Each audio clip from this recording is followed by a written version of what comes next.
ሰላም ጤና ይስጥልን የተከበራችሁ የአውታር ሚዲያ ተመልካቾች የዕለቱን አንኳር መረጃዎች ይዤላችሁ ቀርቤያለሁ። ሰብስክራይብ በማድረግ እንደዚሁም ደግሞ የደወል ምልክቱን በመጫን በየዕለቱ የሚለቀቁ እውነተኛ መረጃዎች ተካፋይ እንድትሆኑ ጋብዛለሁ። ወደ ዕለቱ አንኳር መረጃዎች ስናመራ በመጀመሪያ የምንመለከተው ኮንትሮባንድ የጫኑ መኪኖችን በሙሉ እንዲወረሱ ተወስኗል። ይህም አዲስ ህግ ነው፣ ዛሬ የወጣ ህግ ነው። ስለዚህ ዝርዝር መረጃ አቀርብላችኋለሁ። በሌላ በኩል ደግሞ ህወሓት አስገዳጅ ወታደራዊ ምልመላን የሚፈቅድ ማዕከላዊ ኮማንድ ፖስት የሚያቋቁም ረቂቅ እንዳዘጋጀ እየተነገረ ነው የሚገኘው። ስለዚህም ዝርዝር መረጃ አቀርብላችኋለሁ። በሌላ በኩል ደግሞ የአሜሪካ ዘመናዊ ሄሊኮፕተር በኢራን ተመቶ መውደቁን አሜሪካ አስታውቃለች። ለዚህም አጸፋ እንደምትወስድ በዶናልድ ትራምፕ በኩል መግለጫ ተሰጥቶበታል ማለት ነው። በሌላ በኩል ደግሞ ዘለንስኪ ከአሜሪካን ልኡካን ጋር በተወያዩበት ወቅት በሩሲያ ጥቃት 5 ዩክሬናውያን መገደላቸው ተዘግቧል። ስለዚህም ዝርዝር መረጃ አቀርብላችኋለሁ።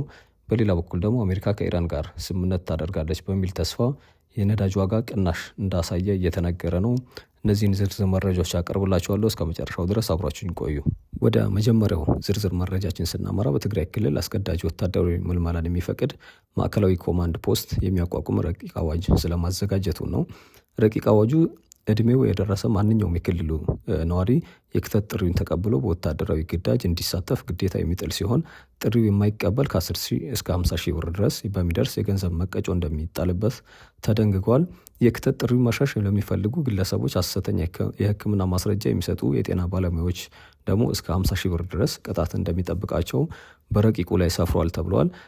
ማዕከላዊ ኮማንድ ፖስቱ በበላይነት የሚመራው የክልሉ ፕሬዚዳንት የተዋጊ ኃይሎች የበላይ አዛዥ እንደሚሆን ተጠቅሷል። በጦር ግንባር የተከፈለውን መስዋዕትነትና የህዝቡን ትግል የሚያሳንስ ወይም የሚያጠለሽ ጽሁፍ፣ ንግግር ወይም ደግሞ ምስል ማሰራጨት ደግሞ እስከ 15 ዓመት ድረስ ጽኑ እስራት እንደሚያስቀጣ ተደንግጎበታል ተብሏል። የሁለተኛው ዝርዝር መረጃችን ደግሞ የሚሆነው የኮንትሮባንድ እቃዎችን ጭኖ የተገኙ ተሽከርካሪዎች እንዲወረሱ የተወሰነውን ውሳኔ ነው። የህዝብ ተወካዮች ምክር ቤት የኮንትሮባንድ ማጓጓዣዎችን እስከ መውረስ የሚያደርስ የጉምሩክ ማሻሻያ አዋጅ በሁለት ተቃውሞና በአብላጫ ድምፅ እንዳጸደቀ ተገልጿል። ቀደም ሲል የነበረው የ100,000 ብር ቅጣት ማነስ ህገወጥ ንግዱን ሊያስቆም ባለመቻሉ ማሻሻያው ማስፈላጊነቱ ነው የተገለጸው። አዲሱ አዋጅ እቃ ለመደበቅ የተለወጡ ወይም ደግሞ ሙሉ በሙሉ ኮንትሮባንድ የጫኑ ተሽከርካሪዎች ያለ ዋጋ ግምታቸው ተወርሰው ቀጥታ ለመንግስት ገቢ እንዲሆኑ በግልጽ ተደንግጓል ተብሏል። የአስመጪዎችን የመከራከር መብት ለማስከበር ይግባኝ ለመጠየቅ ሙሉ ታክስ መክፈል የነበረበትን አሰራር ተቀይሮ አከራካሪውን 50% ብቻ በማስያዣ እንዲከራከሩ ፈቅዷል ተብሏል። ግዴታቸውን ባልተወጡ አጓጓዦችና መጋዘኖች ላይ ጠንከር ያለ አስተዳደራዊ ቅጣት የተጣለ ሲሆን የጥንቃቄ ጉድለት ላሳዩ ባለቤቶችም የገንዘብ መቀጮ ተደንግጓል ተብሏል። ተንታኞች ግን አዋጁ ይግባኝ ቅድመ ሁኔታን ማቃለሉ ለነጋዴው መብት መከበር ትልቅ መርታ ቢሆንም ተሽከርካሪን ሙሉ በሙሉ መውረስ ግን ንብረታቸውን በሾፌሮች ወይም በባለገንዘቦች ለህገወጥ ተግባር ለሚበዘብዛቸው ባለቤቶች ላይ ግን መራራና ያልተመጣጠነ ኪሳራ ሊያስከትል የሚችል መሆኑን ስጋት እንዳላቸው ገልጸዋል። ሌላው ዝርዝር መረጃችን ደግሞ የኢራንና አሜሪካን ጦርነት የተመለከተ መረጃ ነው። ከኢራን ጋር ስምምነት ይደረጋል በሚል ተስፋ የነዳጅ ዋጋ ከአንድ በርሜል $90 በታች እንደወረደ እየተገለጸ ነው የሚገኘው። ማክሰኞ ሰኔ 2 ቀን 2018 ዓ.ም ወይም ጁን 9 2026 የአሜሪካው ፕሬዚዳንት ዶናልድ ትራምፕ ከኢራን ጋር የሰላም ስምምነት ሊቃረብ እንደሚችል በድጋሚ መናገራቸው ተከትሎ የዓለም የነዳጅ ዋጋ በ5 በመቶ ገደማ ቅናሽ በማሳየት ከአንድ በርሜል $90 በታች እንደወረደ ተገልጿል። በዚህ መሰረት የዓለም አቀፉ መመዘኛ ብሬንት ድፍድፍ ነዳጅ ዋጋ ካለፈው ሚያዝያ ወር ጋር ለመጀመሪያ ጊዜ በ$90 በታች ዝቅ በማለት ልዩነት እንዳለው አሳይቷል። የአሜሪካው ዌስት ቴክሳስ ኢንተርሚዲየት ወይም ደግሞ WTI ደግሞ ወደ $88 አካባቢ ወርዷል ብሏል።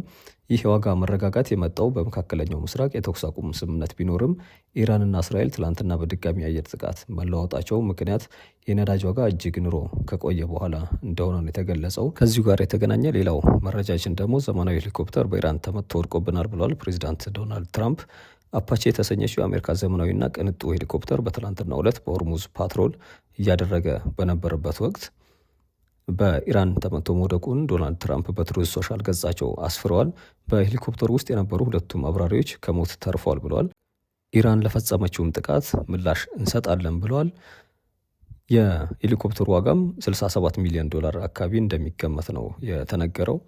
ሌላው መረጃ ደግሞ የዩክሬንና የራሽያ ጦርነት የተመለከተ ነው።